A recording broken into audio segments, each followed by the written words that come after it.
今天体验的人生副本是印度婆罗门在高温下的生活。智能家居面板上的数字在闪烁，室内温度18摄氏度，而室外气温监测器的指针已经顶死在52.4度的红线上。你光脚踩在开采自卡拉拉的意大利白色大理石地板上，冰凉的触感像蛇一样顺着你的脚踝往上爬。这种奢侈的凉爽依靠的是地下室里那台每小时消耗12升柴油的卡特彼勒发电机，空气净化器发出低沉的几乎听不见的嗡嗡声，过滤掉从新德里街头飘进来的细微颗粒物和尸体焚烧炉的焦糊味，只留下一股干净的近乎虚无的冷冽空气。你手里端着一只巴卡拉水晶杯，圆球状的冰块在从法国空运来的依云矿泉水里起伏，发出清脆的撞击声。你透过双层防弹防紫外线的真空玻璃窗向下看，窗外那棵曾经繁茂的苦楝树已经完全枯萎，灰败的叶片还没来得及掉落，就在52度的干热风暴中脱水碳化。风一吹便化作细小的灰色粉尘，粘在院墙那圈通了高压电的防盗铁丝网上。佣人普里亚正低着头，无声地将切好的有机芒果和撒了藏红花的香米饭摆在雕花银盘里。他是贱民出身，但因为通过了你父亲雇佣的祭司所主持的洁净仪式，才被允许进入这栋位于使馆区的别墅厨房。他站在离餐桌精确3步远的地方，双手合十，身体微微颤抖。他那身廉价的涤纶纱丽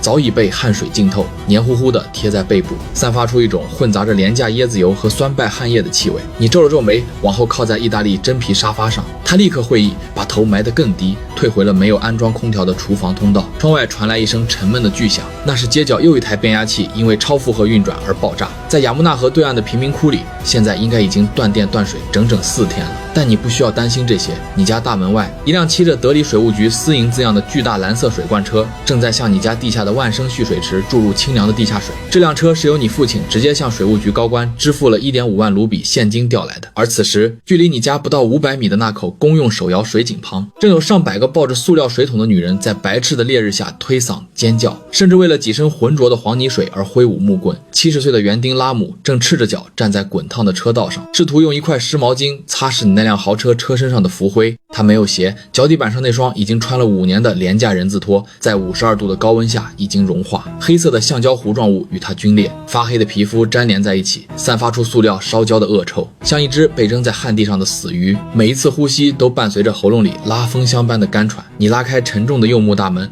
准备叫他把车移到走廊的阴凉处。大门的气密条脱离的那一瞬间，外面的世界像一头张开血盆大口的怪兽，一口将你吞没。那是物理意义上的重击。52度的热浪裹挟着焚风，瞬间夺走了你眼眶和鼻腔里的所有水分。你的眼球一阵刺痛，仿佛被泼了硫酸吸入肺部的空气，像是一口滚烫的沙子，烫得你气管痉挛。你忍不住干呕了一下，退后半步，背部贴在冷气残留的门框上。还没等你开口，拉姆的身子晃了晃，他的膝盖像面条一样软了下去，整个人顺着车身滑落，在亮蓝色的金属车漆上留下一道由灰尘、汗水和油脂混合而成的肮脏印记。他重重地倒在红色砂岩铺设的车道上。这些石板在毒辣的阳光下已经暴晒了8个小时，表面温度早已超过70摄氏度。拉姆裸露的干枯手臂在接触到石板的瞬间发出微弱而令人毛骨悚然的嗤嗤声，一缕混杂着汗毛烧焦和皮肉烤糊的焦味在热风中散开。你的心脏剧烈收缩，脑子里紧绷的那根弦突然断了。一种本能的尚未被阶层教化完全消磨掉的惊恐让你冲回屋里，从进口高档冰箱里抓起一瓶冰镇的依云水，转头又冲进这片无边的热浪中。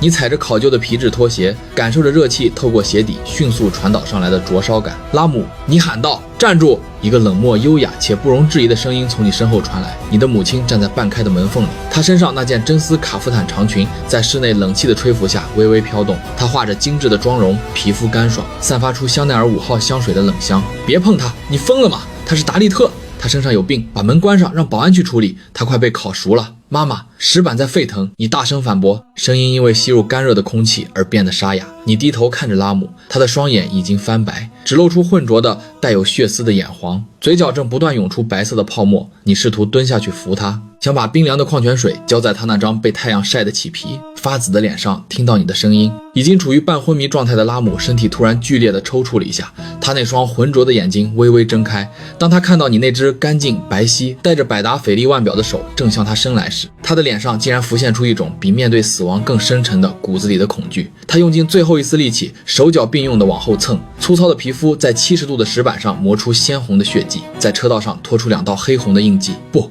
少爷，别碰我！他用印地语绝望地哀求。在这个国家，一个低贱的肉体污染了高贵的婆罗门，所要承受的惩罚和诅咒，远比热死在这片阳光下更让他感到恐惧。穿着厚重涤纶制服的保安急匆匆地从门口的岗亭跑过来，那件不透气的制服早已被他的汗水浸得发黑，散发出刺鼻的馊味。他同样没有伸手去扶拉姆，而是熟练地从腰间抽出一根粗壮的干竹棍，死死勾住拉姆汗衫的领口，像拖拽一头死掉的牲口一样，将他从滚烫的砂岩车道上拖走，一路拖到院子角落那棵半枯萎的苦楝树阴凉处。保安抹了一把额头上顺着眉骨流进眼睛里的汗水，向你弯下腰，双手合十。对不起少爷，这个贱骨头脏了您的车道，我一会儿就让人用水把这里冲干净，请您快进屋吧，外面太脏太热，你站在热浪中。右手紧紧攥着那瓶冰镇矿泉水，冷凝水顺着你的指缝往下滴，但在跌落地面之前，就已经在半空中被蒸发成了一缕肉眼难见的白气。你拿出最新款高端智能手机，拨通了马克思私立医院的急救专线。电话那头传来一个年轻女人的声音，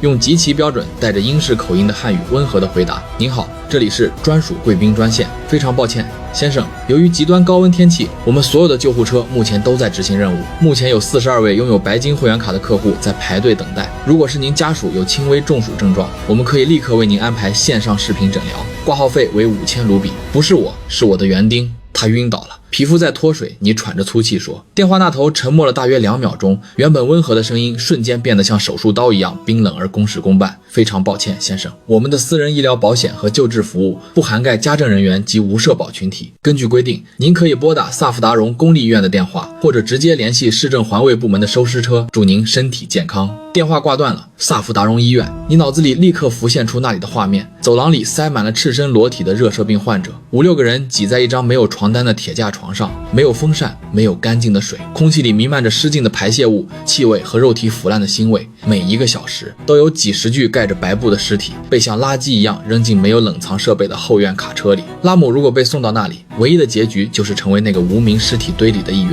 仅仅在外面站了不到5分钟，你的太阳穴已经开始疯狂地跳动，每一次心跳都伴随着脑颅深处的尖锐痛感。你的视线开始发黄发黑，周围的空气仿佛在扭曲，将视线里的一切都拉扯得变形。你感到一种前所未有的巨大的虚无与恐惧。在这个52度的炼狱里，没有空调，没有制冷剂，没有这些用金钱和权力堆砌起来的防线，你和拉姆没有任何区别。你的婆罗门血统，你高贵的姓氏，你博学的头脑，在这场足以把脑髓煮熟的天灾面前，不过是一滩更容易腐烂的蛋白质。你的脚软了。你看着躺在枯楝树下的拉姆，他的呼吸越来越微弱，胸口的起伏几乎已经看不到了。保安已经缩回了那个狭窄的缝，装了台廉价电扇的塑料岗亭里，正闭着眼睛喘息，假装看不见树下那个正在慢慢死去的生命。在这个被太阳烧焦的城市里，每个人都在用尽最后一丝力气苟活，没有人有余力去同情一个达利特园丁。你转过身，你的脚步变得急促，甚至有些狼狈。你跨过那道用冷气和高贵界定出的生死线，回到了屋里。沉重的柚木大门在你身后缓缓合上，气密条重新咬合，发出一声轻微而沉闷的咔嗒声。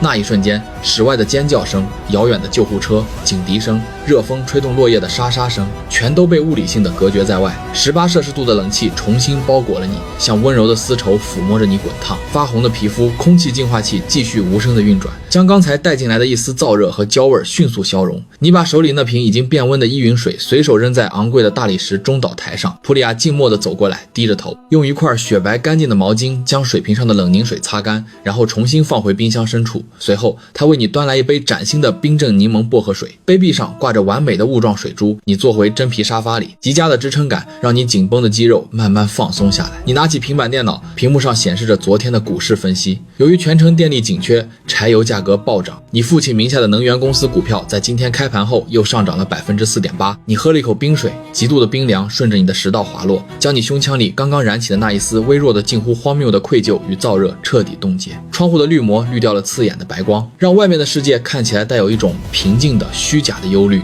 你看着那棵枯萎的苦楝树，树下的那个灰色人影一动不动，但从这个高度透过双层真空玻璃看过去，它不再是一个具体的正在死去的人，而更像是一堆被随意丢弃在庄园角落里的无关紧要的灰色破布。你用手指轻轻摇晃着水晶杯，听着冰块碰撞的清脆响声，闭上眼睛，任由18摄氏度的冷气将你的感官一点点吞噬，直到彻底麻木。